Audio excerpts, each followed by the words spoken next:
I like to cook. I like to cook a lot.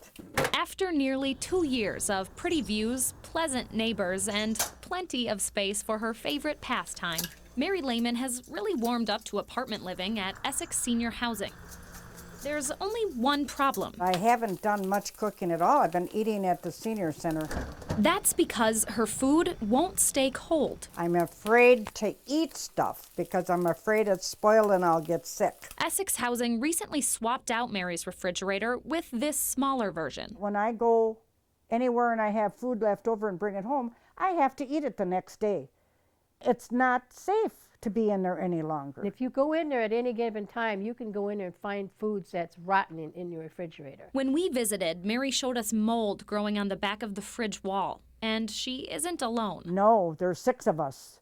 6 of us had them taken out. 6 apartments with 6 elderly residents, all in their 80s and 90s, had their fridges swapped out for a version they say isn't designed for food at all. And it says in the same thing in the manual, not for long-term food storage.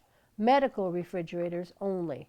The temperature only goes from like 40 degrees on up. Mary and her neighbors called for action, so we called the management company. And Essex Apartments told us regulations by the Department of Housing and Urban Development required the fridge change to meet handicap-accessible apartment guidelines. And at first, they only offered 2 solutions: get on a wait list to move apartments or leave. Doing what they want us to do to move doesn't solve the issue because it's going to come up to somebody else. The poor sucker comes in after this. And there are people here that are wonderful people, but they can't, some of them can't afford just to put out $1,000 to move. We asked HUD ourselves about those regulations, and officials there said HUD only requires the apartment to have certain space measurements. There's no specification for fridge size or type. Just before this story was set to air, Essex Apartments told us while they've followed all HUD regulations, they would be voluntarily replacing the fridges anyway. After too many heated conversations, it's exactly what Mary and her neighbors have been hoping to hear.